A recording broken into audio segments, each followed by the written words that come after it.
Hey everyone, Dr. Tanner Dobson, and this is an x-ray that we took for a new patient showing extensive recurrent decay under a 4-7 MOD amalgam restoration. And in this video, we're going to be going over how we manage the case. So we're going to begin by placing a rubber dam on the wisdom tooth. And despite being such a posterior area of the mouth, we actually ended up with pretty good access. We're going to begin removing the old amalgam restoration with a high-speed diamond fissure burr, and amalgam always removes quite easily because the margins are so visible. So here's the mesial proximal box. We can see that there's no recurrent decay under that aspect of the filling. But as soon as we begin removing the distal proximal box, the amalgam's just going to fly right out since it's undermined by recurrent decay. And you can also see that there's a good amount of food impaction between the contact, which is probably the main reason for the tooth decay developing in the first place, which just underlines the importance of tight proximal contacts when we're making class 2 restorations. We're going to begin removing the soft tooth decay with a small carbide slow speed handpiece. And we actually got really lucky because the way that this decay formed was actually mostly on the buccal aspect of the tooth as opposed to the straight distal. So it actually kind of skirted the nerve. And once we had fully prepared the tooth, we had a good amount of clearance between the cavity and the nerve. So this tooth actually ended up responding favorably on follow-up. So once the majority of the decay has been removed, we're just going to go in with a high speed and refine the margins, removing any unsupported enamel. This is mostly how our preparation is going to look. I'm going to go in with a high speed round diamond and just smooth off any sharp internal line angles. And this is pretty much ready to restore. I'm going to go in once more with a slow speed carbide and make sure that we are on hard tooth tissue before we start to matrix the tooth for restoration. So this is good to go. I'm going to snip the rubber dam for better access. I'll usually do before I start restoring a tooth. Then we're going to place an extended sectional matrix band on the distal aspect of the tooth, and then a plastic wedge to stabilize it. One technique that I'm pretty fond of is applying apical pressure to the sectional matrix band and then wiggling the wedge in and out, which allows the matrix band to seat as apically as possible. You'll really feel it seat more when you use that technique, I find. Then we're going to place the mesial sectional matrix band with a little bit of struggle, but eventually it goes down, and then we're going to stabilize it with another large plastic wedge. And similarly, placing apical pressure on the mesial matrix band before placing the wedge. We're going to place our separator ring on the distal aspect of the tooth. I'll usually do the mesial first and then the distal, but I wanted to get this one on the distal. And then I usually like to give the separator ring a little shake to make sure that the teeth are as wedged apart as possible. And then we're going to sneak our mesial separator ring underneath the distal.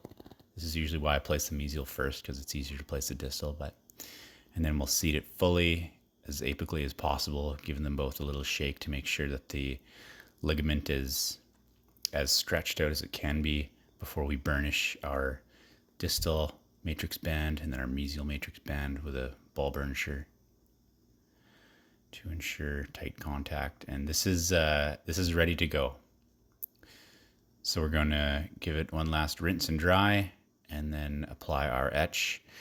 I will etch for every kind of glass restorative material that I place, whether it's a glass ionomer or a glass hybrid. I've read papers that say that a 5-second etch is just as effective as the conditioner that they send with it. And then we're going to start placing our Equiforte into the distal buccal aspect to ensure that area is well adapted with restorative material. And then I also like to tamp down my glass restorations with a moist cotton pellet to ensure that it is well adapted to all areas of the tooth. And sometimes if it squishes out the top of the matrix band, I'll just take a explorer and make sure that there isn't any excess. After 4 minutes have passed and the material has set, we're going to disassemble our matrix assembly by removing the separator rings and then the wedges and then the matrix bands.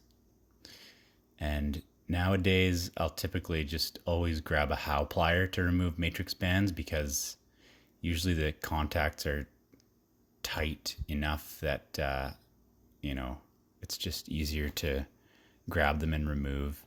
I know some systems have a little hole in the fins of the band, but I find that those always tear.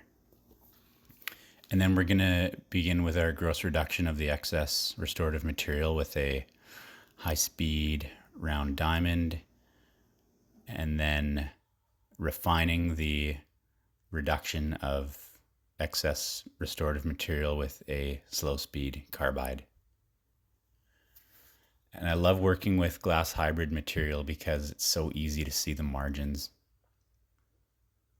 because it really kind of dries out.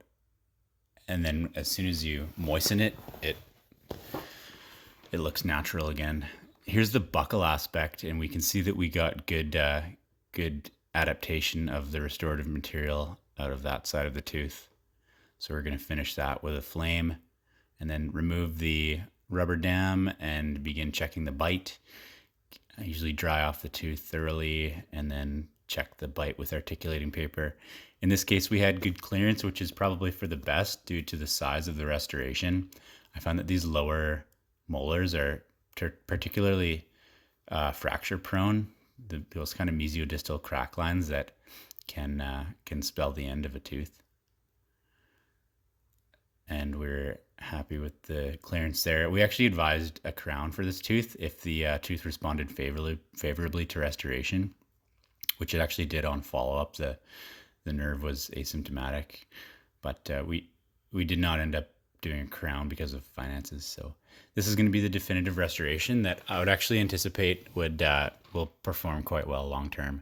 Going to place our coating agent onto the glass hybrid and then check our contacts with floss, and we got good tight contacts. And that is pretty much how that one went. That's a 4.7 MODB glass hybrid restoration. And there it is finished up there on an x-ray. We do notice that that area of distal decay under the 4.6 crown, but we'll address that at another time. Thanks for watching.